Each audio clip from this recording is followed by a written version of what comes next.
नरमदेहर मैं भी हूँ। हमारे सक्रिय कार्यकर्ता समाज के जो पिछले लॉकडाउन के पीरियड से समाज को एकजुट करने के लिए वर्चुअल मीटिंग करते हैं, जो नर्मदा अष्टक का पाठ समाज को जोड़ने के लिए वर्चुअल करते हैं। देश शहर से लेकर देश भर के और विदेशों तक के लोग समाज के इनकी उस वर्चुअल मीटिंग में जुड़ते हैं। मधुर टेमले जी, मैं जानना चाहता हूं मधुर भाई से कि हमारे समाज में जो हो रहे हैं बदलाव, इसके लिए आप क्या विचार रखते हैं? चुनावी दौर है, आप युवाओं के साथ सक्रिय रहते हैं, युवाओं का बहुत सारा काम आप करते हैं और युवाओं को संग्रहित करना, एकजुट करना, ये सब आपका चलता है। वर्तमान परिप्रेक्ष्य के लिए आपके कुछ विचार अगर हैं तो आप बताएं। नर्मदे हर सभी को। और शलन भी, आपको सबसे पहले बहुत बहुत अभिनंदन, आपको बहुत बहुत बधाई कि आप इस तरह का बीड़ा आज के इस कोरोना काल में लेके चल रहे हैं। आपने चूँकि प्रश्न रखा है मेरे से, मैं खैर इस लायक तो नहीं हूँ, पर फिर भी मैं कोशिश करता हूँ, मेरे जो व्यक्तिगत विचार हैं इसको हम दो भागों में देखना चाहिए वास्तविक रूप में। पहला कि महासभा क्या होती है या क्या होना चाहिए, और दूसरा महासभा का रिप्रेजेंटेटिव या उसका जो अध्यक्ष है वो कैसा होना चाहिए। महासभा बेसिकली एक कोई कागज पे लिखी हुई कोई ऐसा संविधान नहीं है मेरे विचार में। मेरा जो प्रोफेशन है मीडिया मार्केटिंग का, मैं लीड करता हूँ, उसका प्रोफेशनल हूँ। कई सारे समाज, हिंदू धर्म के भी और इसके अलावा क्रिश्चियन और मुस्लिम धर्म के भी कई समाज के साथ मैं काम करता हूँ, और उनकी समाज में भी एक इस तरह का एजेंडा रहता है। हर समाज के अपने अपने पैरामीटर होते हैं। हमारी समाज का भी एक पैरामीटर है। हमारी समाज का दायरा चूंकि एक सीमित है, कुछ क्षेत्रों तक ही सीमित है, इसके लिए कहना चाहिए कि महासभा ने अभी तक के जो भी कार्य थे वो हो सकता है मेरे दृष्टि में कुछ सीमित रहे, पर अब महासभा जो होनी चाहिए वो इस तरह होनी चाहिए। सबसे पहले कि वो एक फ्रेंडली होनी चाहिए, युवाओं को युवा जैसी लगे, बच्चों को वो उसमें बच्चापन दिखे, बड़ों में वो एक आदर्श की तरह देखे, बुजुर्गों में बुजुर्गों की तरह रहे, महिलाओं में महिलाओं की तरह रहे, युवाओं में युवाओं की तरह। जब फ्रेंडलीनेस किसी भी सभा में या महासभा में या किसी समाज में जब होती है तो उसका उत्तरदायित्व तो समाज का और समाज के लोगों का, दोनों का एक दूसरे के प्रति समान रूप से होता है। मैं अनेक समाजों में काम करता हूँ, अनेक समाजों को मैं सलाह देता हूँ। उन समाजों में इन सलाहों का बहुत, यानी कहना चाहिए, निष्ठापूर्वक निर्वाह होता है। बुजुर्गों के लिए कुछ नीति बनाई जाती है, युवाओं के लिए नीति अलग बनाई जाती है, महिलाओं के लिए नीति अलग बनाई जाती है। हर व्यक्ति के लिए समाज में जितने भी वर्ग है, हर वर्ग के लिए अलग अलग नीति बनाई जाती है। इसलिए वो समाज और समाज के लोग या समाज के रिप्रेजेंटेटिव आपस में एक फ्रेंडली रहते हैं, उनमें आपस में बहुत कम मतभेद या मितभेद होते हैं। तो ये तो मेरा पहला था कि भाई महासभा कैसी होनी चाहिए। अब दूसरी बात कि महासभा का रिप्रेजेंटेटिव कैसा होना चाहिए। मुझे व्यक्तिगत तौर पे लगता है, चूंकि हम ब्राह्मण हैं, तो ब्राह्मण के ऊपर हर व्यक्ति की नज़र बहुत पैनी होती है। उसके मन में पहला ही एस्पेक्ट ये होता है कि यार ये ब्राह्मण है, इसके ऊपर विश्वास किया जा सकता है, इसके ऊपर भरोसा किया जा सकता है। ये भरोसा किसी के भी सामने टूटे नहीं। सबसे पहले तो हमें इसका फर्ज अदा करना चाहिए, कोई भी व्यक्ति हो। दूसरा, जब वो रिप्रेजेंटेटिव होता है, समाज का जब व्यक्ति रिप्रेजेंटेटिव होता है, तो वो समाज का एक आईना होता है, समाज का एक मुखौटा होता है। समाज का मुखौटा बहुत बड़ी बात होती है। वो हर दृष्टि में आपके समाज को, अपने ही समाज में नहीं, प्रादेशिक स्तर पे, शहरी स्तर पे या अन्य जो देश हित पे जो भी बातें होती है, देश में समाज की जब बात होती है, तो वहाँ पे इस बातों का पूर्ण रूप से निर्वाह होता है। वो अपनी बात को, समाज की बात को प्रदेश के सामने, देश के सामने अच्छे से रख पाता है। वो व्यक्ति रख पाता है या नहीं रख पाता है, तो व्यक्ति ऐसा हो, सबसे पहले उसे दो भाषा का मिनिमम ज्ञान हो, एक हिंदी हो, एक इंग्लिश हो, क्योंकि वर्तमान परिप्रेक्ष्य थोड़ा सा बदल रहा है। दूसरा, उसकी जो बोली हो या उसकी जो वाणी हो वो इस तरह की हो जिसे लोग आसानी से लोग सुन सकें, समझ सकें, पहचान सकें। तीसरा, जब भी प्रशासन बुलाए समाज को, प्रशासन अनेक समाजों को बुलाता है, अग्रवाल समाज को बुलाता है, महावीर समाज को बुलाता है या राजपूत समाज को बुलाता है, शायद नर्मदे समाज को नहीं बुला पाता। इसके पीछे का कारण ये है कि वो अपनी इतनी प्रेजेंस नहीं दिखा पाए। महासभा अध्यक्ष का अब यह दायित्व होता है कि अपने आप को प्रशासन के सामने इतनी मजबूती से रखे कि जब भी सामाजिक हित की बात हो तो नर्मदे ब्राह्मण समाज का भी वहाँ पे रिप्रेजेंटेशन हो। ब्राह्मणों की बात होती है तो वहाँ पे सर्व ब्राह्मण की बात होती है, नर्मदे ब्राह्मण समाज की वहाँ पे कम बात होती है। तो इसलिए जो रिप्रेजेंटेटिव हो वो समाज का मुखौटा हो, समाज का आईना हो, जिसे देख के लोग बोल सके कि हाँ, इस तरह का आदर्श व्यक्ति नर्मदे ब्राह्मण समाज का व्यक्ति हो सकता है।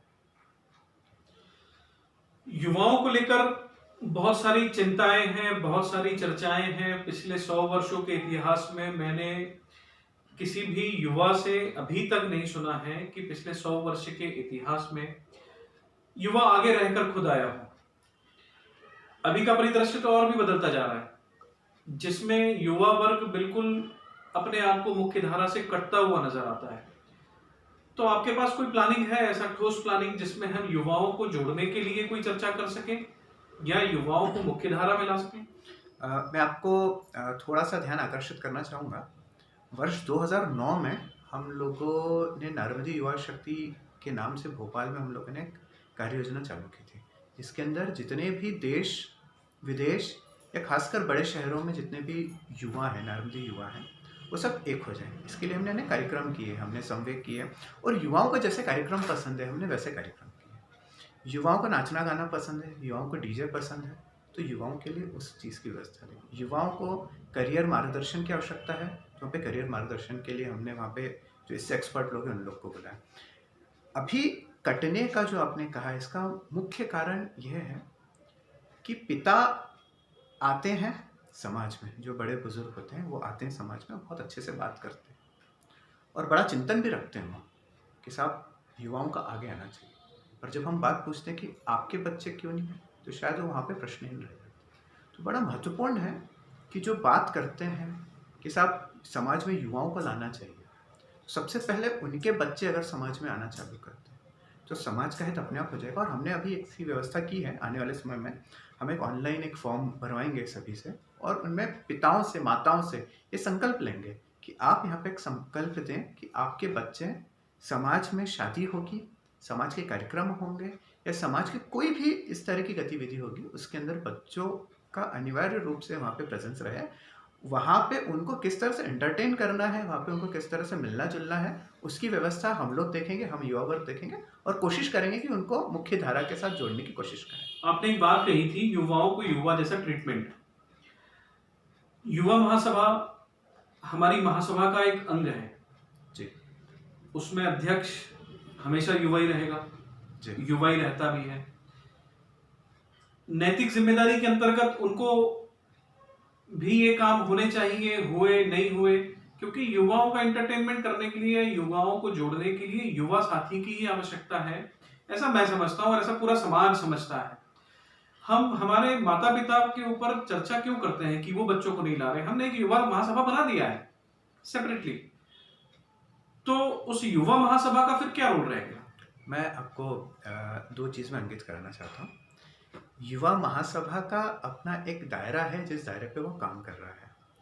वर्तमान या इसके पूर्व मुझे 2 युवा महासभा याद है।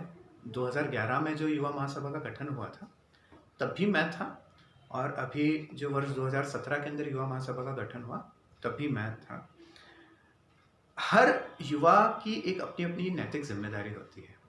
मैं आज खुल के इस बात को कहना चाहता हूँ कि जो भी कारण होंगे, व्यक्तिगत कारण होंगे, उसका रिफ्लेक्शन उन युवाओं तक पहुँच नहीं पाया। समस्या थी थोड़ी सी, अब वो समस्या के गहन में नहीं जाना चाहता मैं, आज मैं खुल के इस विषय पे बोल रहा हूँ। जहाँ तक पहुँचना था वहाँ तक एक पद के साथ जहाँ पहुँचना चाहिए था वहाँ पर नहीं पहुँच पाया। उसके बहुत सारे अलग अलग भिन्न बिंदु हो सकते हैं, तो इसलिए अब चूंकि अगर वो नहीं कर पाए या नहीं हो पाई तो इसका ये मतलब नहीं है कि युवा नहीं जुड़े। युवा जुड़ने के दूसरे माध्यम भी हैं जहाँ पे माता पिता आते हैं, तो हम चाहते हैं कि वहाँ से हम युवाओं को लेके आए। और हमने ये देखा है कि पिछले 5 वर्षों में, पिछले 10 वर्षों में युवाओं के माता पिता शादियों में आए हैं और हमने उनको जोड़ा है। युवाओं के माता पिता अपने बच्चों को लेके आए हैं कार्यक्रमों में और हमने उनको जोड़ा है और इससे एक बहुत बड़ा समूह बना। और इस समूह का जो फ़ायदा सबसे बड़ा हुआ है वो ये फ़ायदा हुआ है कि जब नारमदी युवा शक्ति या नारमदीय जो ब्राह्मण है, जब अन्य शहरों में जाता है, जैसे पूना में गया, बॉम्बे में गया, दिल्ली में गया, उसको किसी भी प्रकार की जब समस्या आती है तो वो अपने संदेश के माध्यम से, अपने मैसेज के माध्यम से, या अपने एक याहू ग्रुप चलता है हमारा, उसके माध्यम से अपनी बात को रखता है कि यहाँ पे मुझे इस चीज़ों की आवश्यकता है और अगर कोई यहाँ पे युवा साथी अगर मेरी हेल्प करना चाहे तो वो कर सकता है।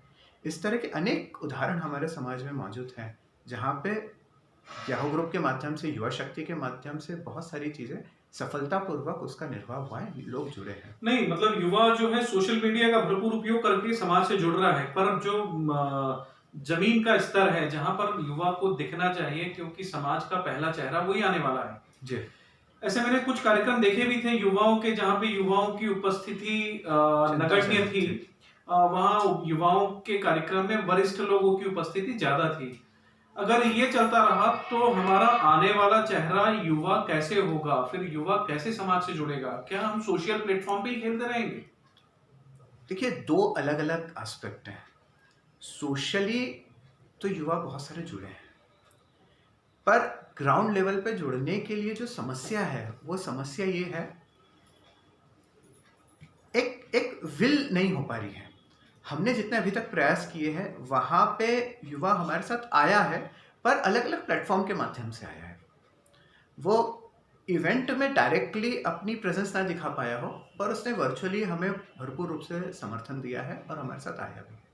ऐसे अनेक उदाहरण हैं हमारे बीच में जहाँ पे युवा हमसे जुड़ना चाह रहा है, पर किसी कारणवश वो व्यक्तिगत रूप से वहाँ अपनी प्रेजेंस नहीं दे पाता है, पर मानसिक रूप से वहाँ पे प्रेजेंस है और हमें पूरा समर्थन देता है, समाज के साथ खड़ा है और समाज के व्यक्ति को भी अगर उसकी आवश्यकता होती है तो वो अपनी कर्तव्य का पूर्ण रूप से निर्वाह करता है। आपसे पूछना चाह रहा हूँ, वर्तमान परिदृश्य में युवाओं का कोई एक आइडल पुरुष है समाज में, जिसे वो अपना एक आइडल समझता हो कि नहीं ये एक बहुत सही काम हुआ है और उनके जैसा ही काम करना चाहिए?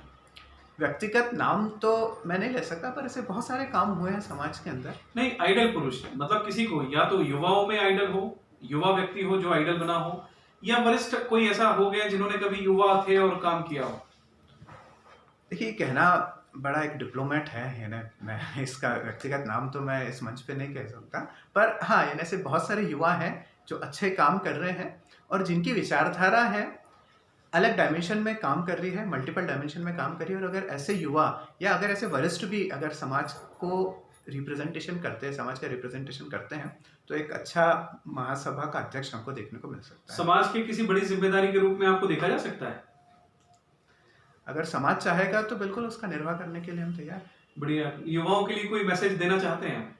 युवाओं के लिए मैसेज यही है, जहाँ भी कार्यक्रम हो युवाओं का, नारमदी ब्राह्मण समाज का, हमारे ब्राह्मण समाज का कहीं भी कार्यक्रम हो, अपने आप का रिप्रेजेंटेशन वहाँ पे स्ट्रांग रखना चाहिए। भला वो नारमदी ब्राह्मण समाज का कार्यक्रम हो या ब्राह्मण समाज का कार्यक्रम हो या देश विदेश में जहाँ भी आप रह रहे हो, जहाँ भी आपका कार्यक्रम हो, वहाँ पे माँ नर्मदा का परचम हमेशा लहराता रहे। आप माँ नर्मदा के जयकार के साथ नर्मदे हर की जो महत्ता है उसको आप सबको बताइए और देखिए फिर माँ नर्मदा किस तरह आपकी सहायता करती है। और निश्चित रूप से माँ नर्मदा के जयकारे के साथ ही आप नई ऊंचाइयों पर पहुंच सकते हैं, ऐसा मेरा मानना है। चलिए मधुर जी, धन्यवाद आपको। युवाओं के प्रेरणा स्रोत अगर आप हो सकते हैं तो आप जरूर बनने का प्रयास करें, क्योंकि आने वाली पीढ़ी कहीं ना कहीं आपको इस नज़र से देखती है कि आपके काम ऐसे होते हैं। तो धन्यवाद आपको आज के इस साक्षात्कार के लिए नर्मदे हर। बहुत बहुत धन्यवाद शलन भैया, और आपको पुनः धन्यवाद, आपने मुझे इस लायक समझा इस साक्षात्कार के लिए। बहुत बहुत धन्यवाद।